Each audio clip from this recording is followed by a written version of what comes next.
Welcome. Welcome to the Baja 4. We are 4 congregations that know we are stronger together than we are apart. We make up over 600 Unitarian Universalists in and around the southern Arizona region, from Sierra Vista to Amado to 2 of us in Tucson.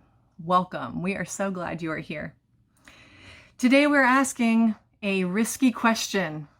Is there anything uniquely spiritual or relationally deepening about being on Zoom for an entire year? Now, what inspired this question for me was the many times that I heard the phrase or experienced the truth of the phrase that we've said at Mountain Vista.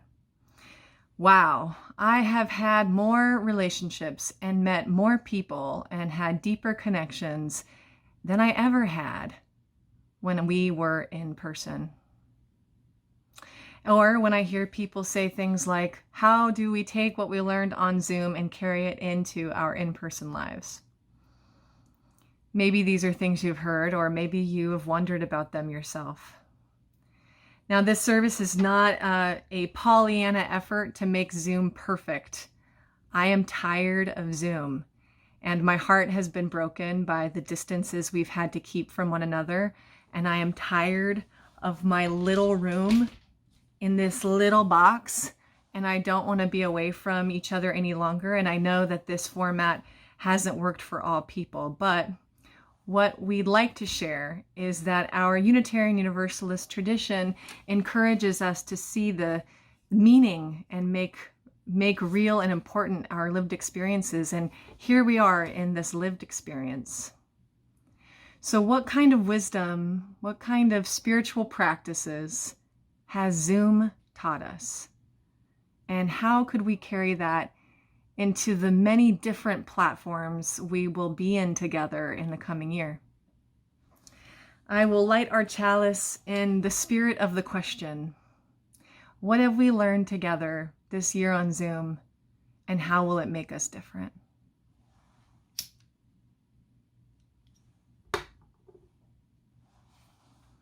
May our time together be in the spirit of that learning.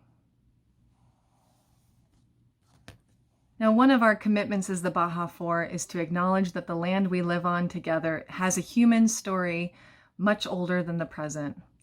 And we have spent this year acknowledging the complex, sometimes conflicting, often incomplete acknowledgement of 4 indigenous communities who are the original inhabitants of this land and still live here today.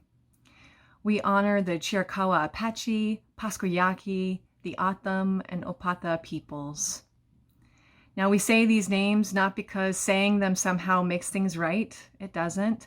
But because saying the names reminds us and calls us to further action and further relationship. Now, the strange thing about being on Zoom is that you might not be sitting with us in southern Arizona. What are the names of the indigenous people that are on and have been on the land that you also reside on? We hold a moment now to acknowledge the names of all the different communities that are across the United States and beyond that we rest in today. Now, if you don't know the indigenous story of the land you're on, you can go to this website. Let me share my screen. There you go, that website. This website, nativeland.ca, is a link that you can find in the YouTube notes below the video. This is an imperfect, community-made tool to develop and complexify all of our shared understandings of history and people and land around us. May we be in service to all the places we call home, and may these places we call home be complex. May we practice telling fuller and truer stories. May we practice accountability, and may we invite healing through our actions.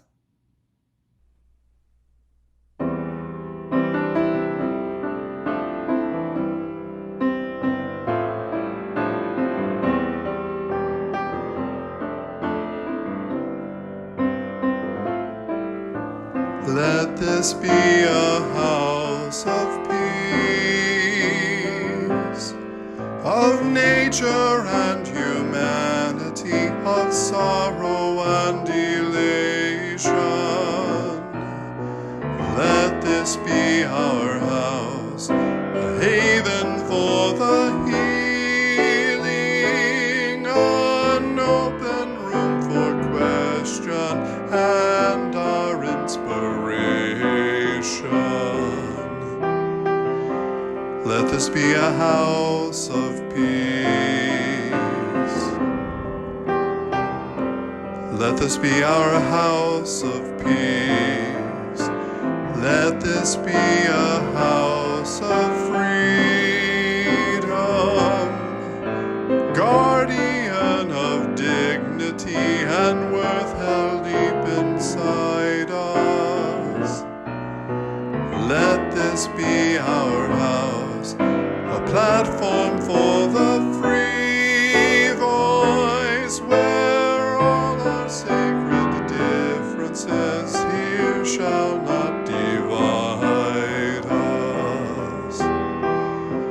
Let this be a house of peace. Let this be a house of peace. Let this be our house of peace.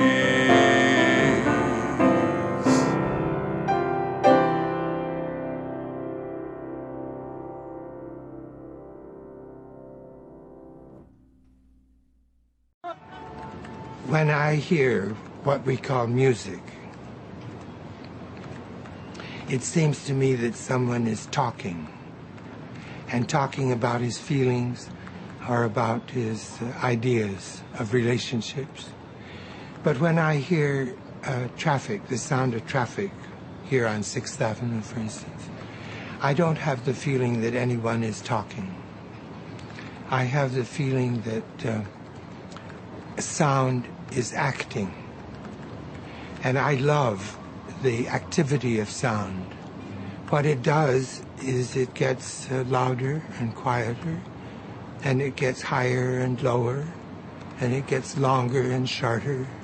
It does all those things which I'm completely satisfied with that. I don't need sound to talk to me. John Cage was an American composer, active from the end of World War II until his death in 1992. Like a lot of artists in the post-war world, he was struggling with his art, trying to decide what to make of things in the wake of such brutal destruction, and the idea that the world simply couldn't go on in that fashion for much longer. His explorations of music and sound led him down some very interesting roads, including the idea of chance, throwing the I Ching to determine elements of a performance, or including sounds outside the ordinary palette of musical expression, including preparing a piano with screws and wood chunks and rubber erasers to alter the sound. He even struggled with the definition of music and sound and silence, and exactly where they overlap and coexist. In the interest of full disclosure, I should say that one of my teachers was a colleague and student and friend of Mr. Cage's, and while Mr. Cage's music hasn't had a particularly huge effect on me, his philosophical approach to sound and art definitely has. In 1951, on a visit to Harvard, Cage first experienced an anechoic chamber, a specially constructed studio lab room that completely blocked the sound of the outside world and immediately muted any sounds that came from within. The idea was that the room would be absolutely silent. This wasn't his experience, though. He later wrote, "I heard two sounds, one high and one low. When I described them to the engineer in charge, he informed me that the high one was my nervous system operating, and the low one was my blood circulating." He expected silence, but instead discovered that there can never be true, total silence. Even in our stillest moments, we are still generating sound. He continued, "Until I die, there will be sounds, and they will continue following my death. One need not fear about the future of music." Now, silence in music was not a new concept. Composers have long been experimenting with long rests and pauses in music for centuries before this, but always in the context of other sounds, never silence strictly for its own sake. But in his struggle for a new definition of music that included found and pre-existing sounds, among other things, Cage latched onto the idea of using silence from the performers to force an audience to engage with the sounds of their surroundings. This had been done in other media before, including notably painter Robert Rauschenberg's so-called white paintings, which presented as blank canvases hung on gallery walls and forced their viewers to confront their idea of what exactly is art. But while paintings and sculpture occupy space, music and the performing arts occupy time. So in 1952, in Woodstock, New York, pianist David Tudor gave the first performance of 4 minutes, 33 seconds. Tudor marked the beginning of the piece by closing the fallboard over the keys of the piano, reopening it when the time for the first movement had elapsed, closing it and reopening it twice more for the second and third movements. It caused a bit of a stir, to put it mildly. Now, an audience dresses up and goes through the motions of coming to a concert hall with certain expectations. They expect to hear music prepared and played for them by the performers. They certainly don't expect to be forced to listen to nearly 5 minutes of ambient sound. Cage himself later wrote, "They missed the point. There's no such thing as silence. What they thought was silence, because they didn't know how to listen, was full of accidental sounds. You could hear the wind stirring outside during the first movement. During the second movement, raindrops began pattering on the roof. And during the third, the people themselves made all kinds of interesting sounds as they talked or walked out." The piece went on to have great influence in the music world and even became a kind of a joke to the people who didn't understand the point of it. It's been performed in many different venues by many different soloists and ensembles. You can even have a look around YouTube after the service, of course, and you'll see lots of different versions for it for every imaginable grouping. It's even been choreographed, first by the influential dancer and choreographer and Cage's longtime romantic partner, Merce Cunningham. A dancer comes out, then sits in front of the audience unmoving for the prescribed period of time. As you can imagine, this is a strange thing to experience, especially in a pre-recorded setting like this. Even the idea of a pre-recorded performance of 433 is more than a little ludicrous to me. So I've asked a few friends and colleagues to help me perform this for you. For 2 minutes, shortened version, I invite you to sit with us in silence and listen to the world around you. Try not to turn inward. This isn't a moment for meditation or zoning out in sacred stillness, but instead turn your awareness outwards and listen to the world around you. The ceiling fan, the air conditioning, the sounds your pet is making, the traffic noise outside, even the sounds of your own body in your chair. We're going to sit and listen for 2 minutes, and if that gets to be too much for you, the fast forward button is right down there. Here we go.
And here we are.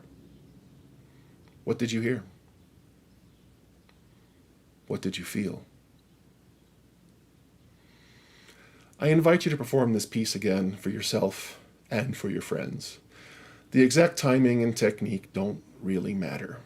Sit quietly and really listen to what's going on around you.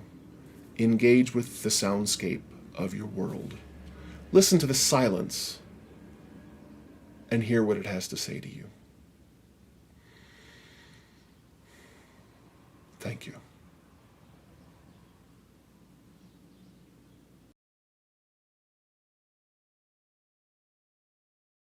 Hi, friends. If you've attended any of our second hour events or other programs or Vespers, you know that one of the Zoom skills that I've perfected over the pandemic has been screen sharing. So I will share videos, oftentimes PowerPoint slides. Many times people just show up at an event and they say, "Can you screen share this thing?" And the answer is almost always yes. I've gotten accustomed to screen sharing, and one of the ways that I've done that is by having two monitors. I have a monitor here, and I have my laptop over here. So I've definitely increased my capacity to be able to share screen. And so as we were thinking about Zoom as a metaphor, screen share came to me because when I first started doing screen share, it felt very personal and very vulnerable. Because if I hit the wrong button and share the wrong thing, it might not show up. I might forget to turn on the sound. I might forget to share the right screen or not hit the right button. Or you might see all of the mess that's sitting on my laptop desktop, which is commensurate with the rest of the mess that you don't see that I hide on Zoom around me. So screen share is a very vulnerable activity. And I have been fortunate enough that when I screen share, people respond with grace and empathy, which made me think about this video I want to share. This is Brene Brown. Some of you have heard her talk about empathy before. So here's a screen share of Brene Brown and empathy. So what is empathy, and why is it very different than sympathy? Empathy fuels connection. Sympathy drives disconnection. Empathy, it's very interesting. Teresa Wiseman is a nursing scholar who studied professions, very diverse professions where empathy is relevant, and came up with 4 qualities of empathy. Perspective taking, the ability to take the perspective of another person or recognize their perspective as their truth. Staying out of judgment, not easy when you enjoy it as much as most of us do. Recognizing emotion in other people and then communicating that. Empathy is feeling with people. And to me, I always think of empathy as this kind of sacred space when someone's kind of in a deep hole and they shout out from the bottom and they say, "I'm stuck, it's dark, I'm overwhelmed." And then we look and we say, "Hey, you can climb down. I know what it's like down here, and you're not alone." Sympathy is, "Ooh, it's bad, no. You want a sandwich?" Empathy is a choice, and it's a vulnerable choice, because in order to connect with you, I have to connect with something in myself that knows that feeling. Rarely, if ever, does an empathic response begin with "at least." Yeah. And we do it all the time. Because you know what? Someone just shared something with us that's incredibly painful, and we're trying to silver lining it. I don't think that's a verb, but I'm using it as one. We're trying to put the silver lining around it. So, I had a miscarriage. Oh, at least you know you can get pregnant. I think my marriage is falling apart. At least you have a marriage. John's getting kicked out of school. At least Sarah is an A student. But one of the things we do sometimes in the face of very difficult conversations is we try to make things better.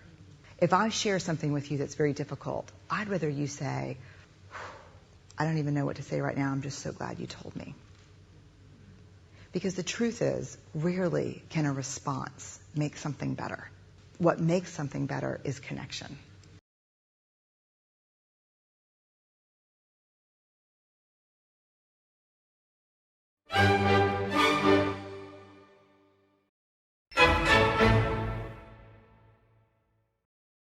So yeah, screen sharing for me is a way to connect and a way to deepen the empathy with others. I'm literally seeing through somebody else's eyes when I screen share, and I'm allowing you to see through my eyes when we screen share.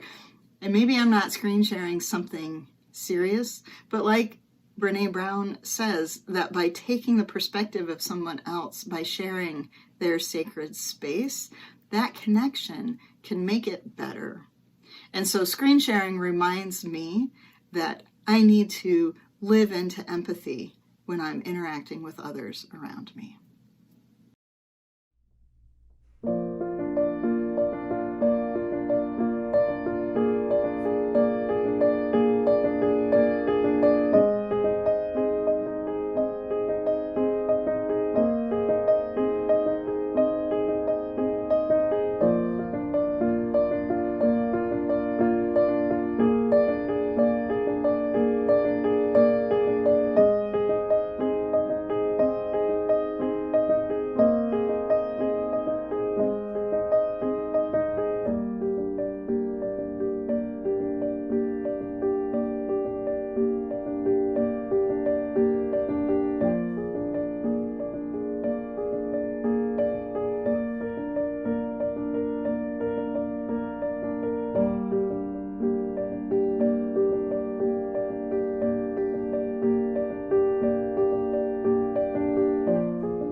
Here's my pitch.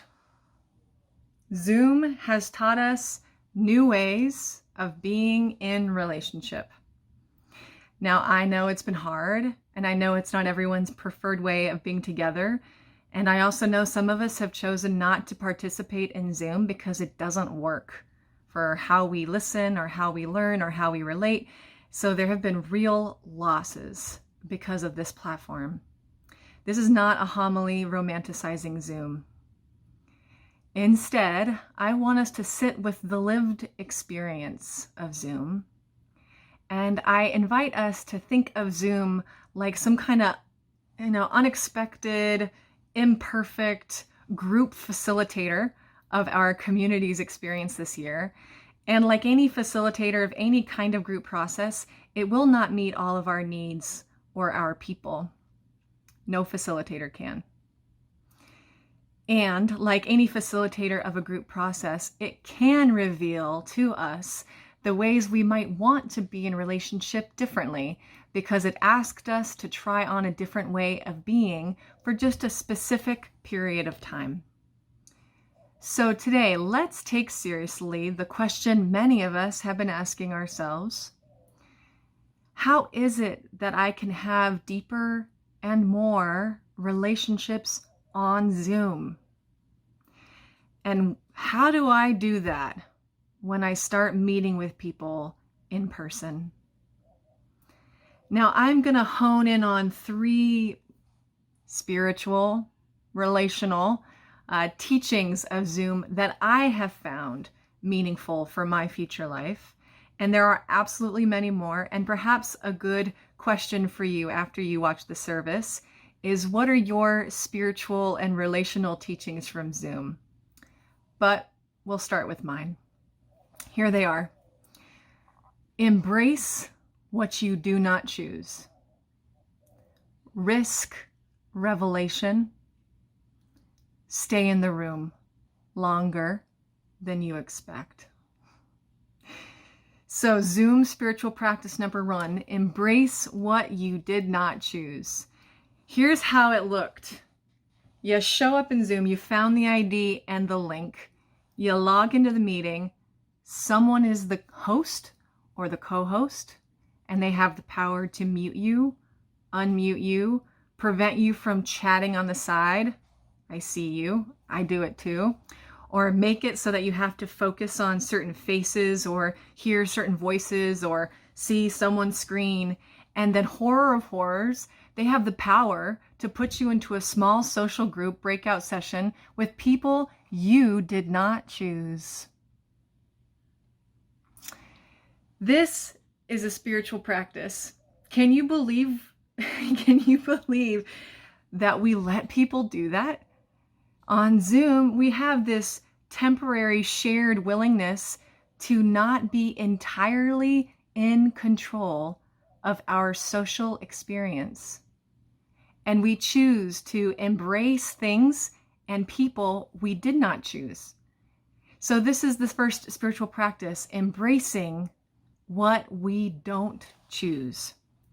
Now, besides ministers or worship associates forcing you into small groups after services on Sundays, I've been thinking about the ways each of us on our own, making choices about our own behavior, could take this practice into our lives and relationships. So here's one kind of wild idea for going back to in-person. Imagine if before you leave your home on Sunday, should you choose, of course, to participate in person, or maybe you'll stay on Zoom, but let's say you're going to participate in person.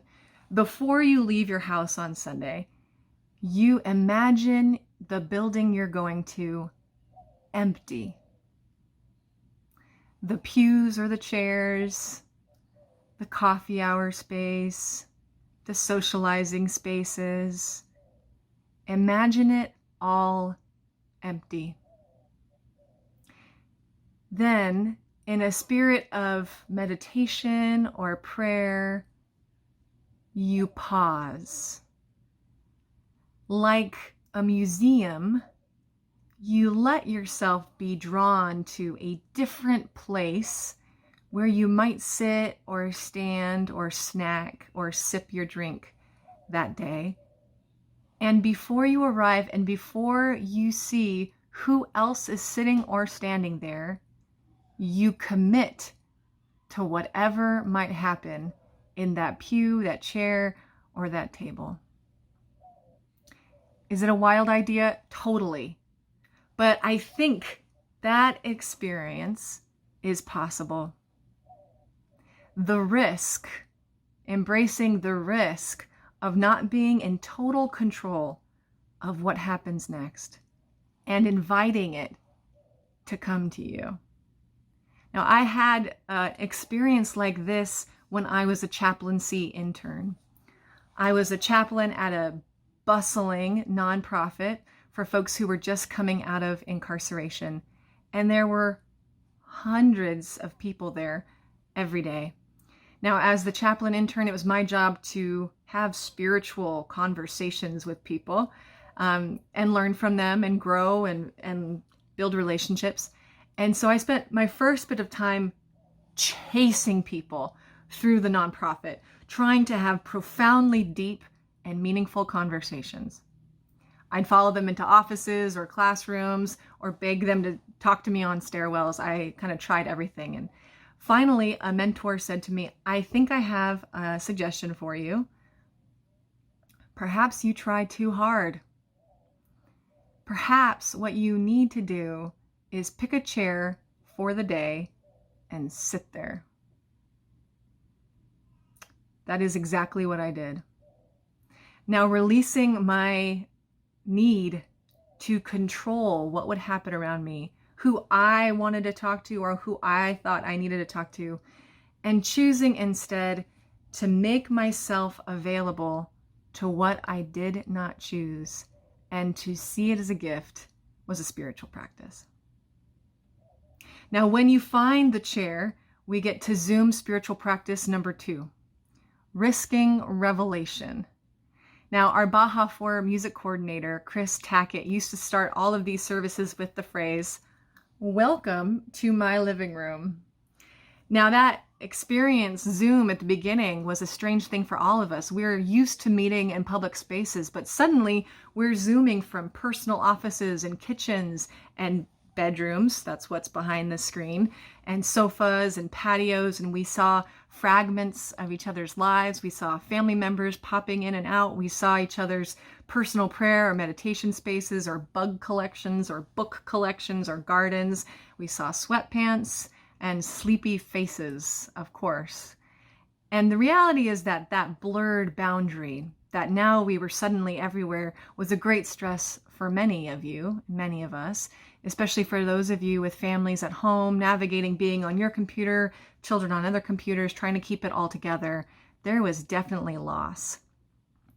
The gain, I think relationally, is that we were invited to practice new forms of revelation, revealing ourselves and risking a kind of intimacy that is more challenging to do in public space.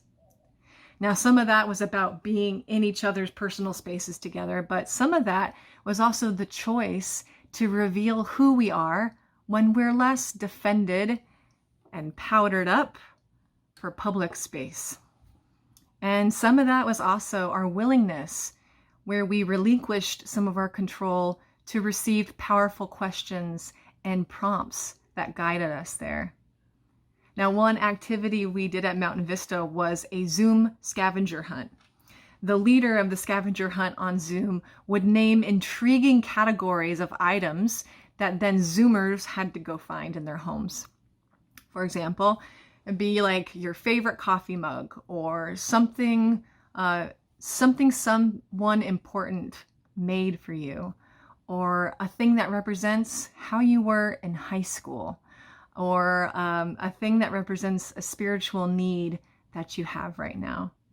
And they would give this list, and then people would have 5 minutes to go scurrying about their houses to gather up the items. And the things that they brought back were things that we probably couldn't have done as well if we asked them to bring them to a sanctuary.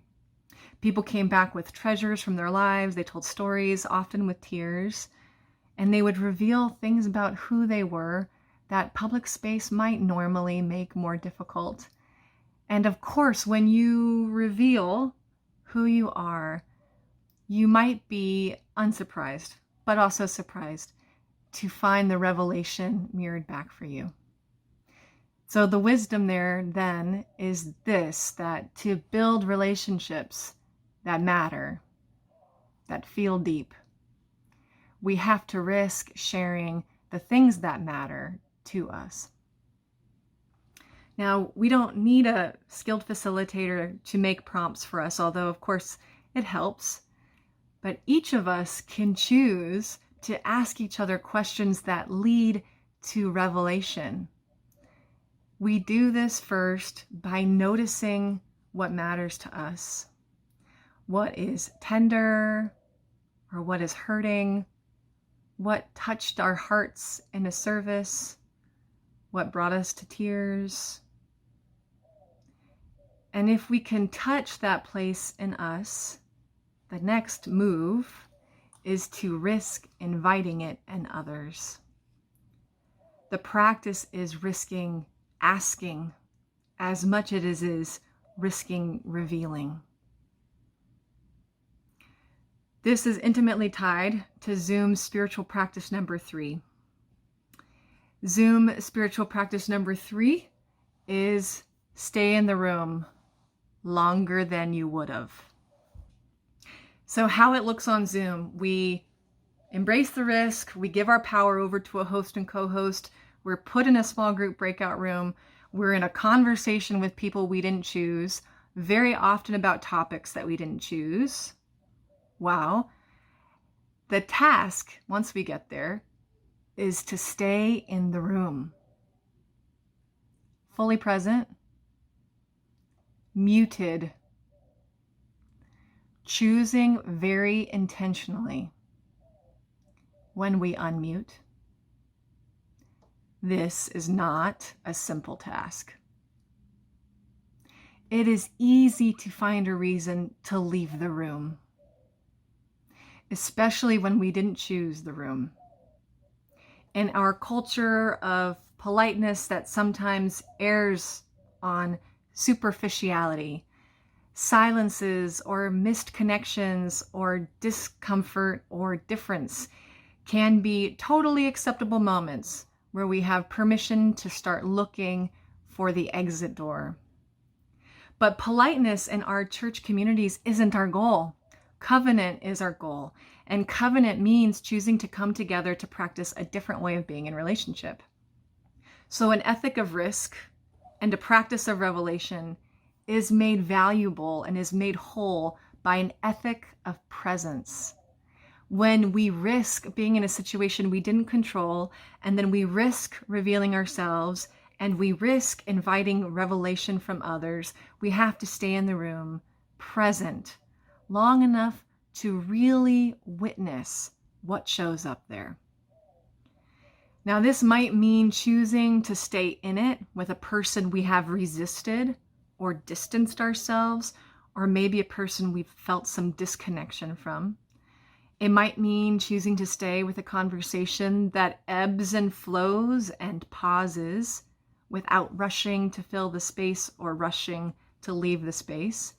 And it definitely looks like choosing not to make ourselves just busy with the busyness of church. And I think it also means resisting the feeling like we have to say hi to everyone on Sunday morning, and that we really begin to give ourselves permission and to value what it's like to be present with a few people on Sunday morning while being held among the many that we care about. And for those few people that we choose to be present with, to not be our closest friends that we will probably see later that week anyways, but for it to be the few that helps us widen our circle of care to include genuinely more people, meaningfully, every Sunday. Stay in the room long enough to find out why it was important that you were there. So there you have it, my thesis on 3 Zoom spiritual practices. Embrace what you do not control, risk revelation, and stay in the room. Now, the potential, if we're to practice what this might mean in our non-Zoom relationships, I think is powerful. And it reminds me of a Marge Piercy poem that I'd like to close with called The Low Road.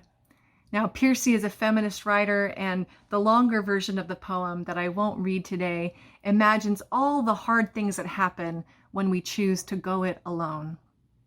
But slowly, Marge Piercy builds up the poem to suggest what's possible when there are 2, and then when there are 3 or 5 or 10 or 20 or 100 or 1,000 or millions gathered. And the invitation at the end, she writes, is this. It starts when you say we, and you know who you mean. And each day you mean one more. It starts when you say we, and you know who you mean. And each day you mean one more. So may this be the blessing. May the deepened relationships we found when we embraced what we could not control, and when we risked revealing who we are, and we stayed in the room long enough to find out why it mattered that we were there. May that carry us into a future where we practice that in every encounter. And may it mean that our congregations become places where we say we, and we know who we mean, specifically, intimately, vulnerably, and deeply, each Sunday. And each Sunday, we mean one more.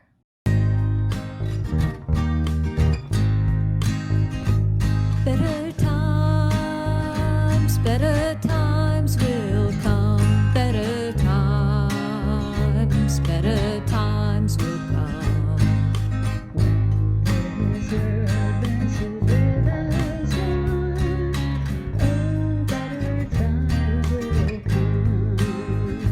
When we greet each dawn without fear.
let me get one last look at you.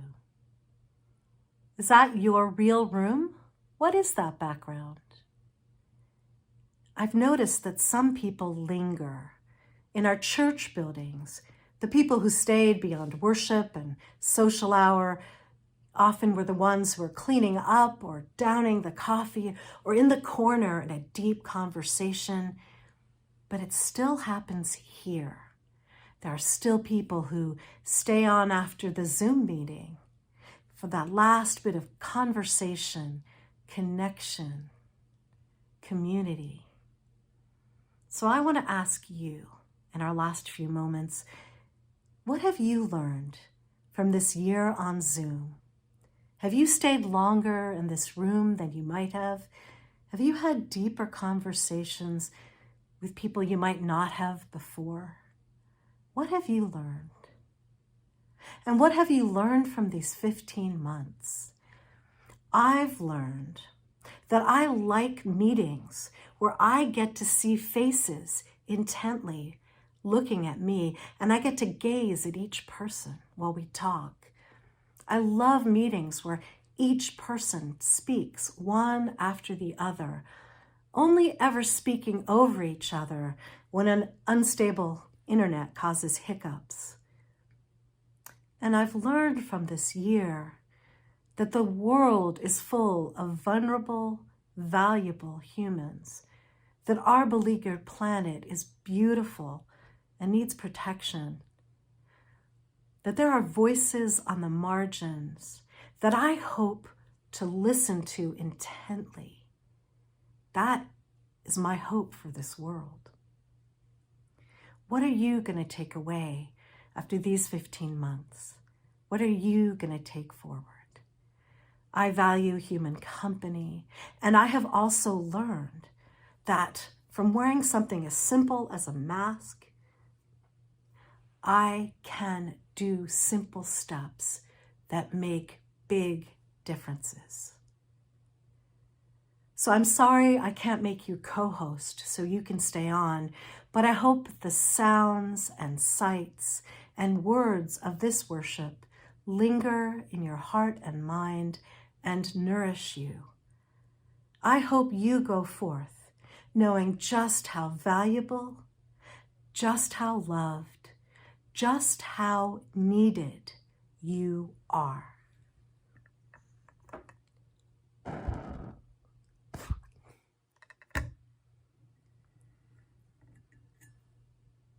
Okay, how do I leave this meeting? Oh, there.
you.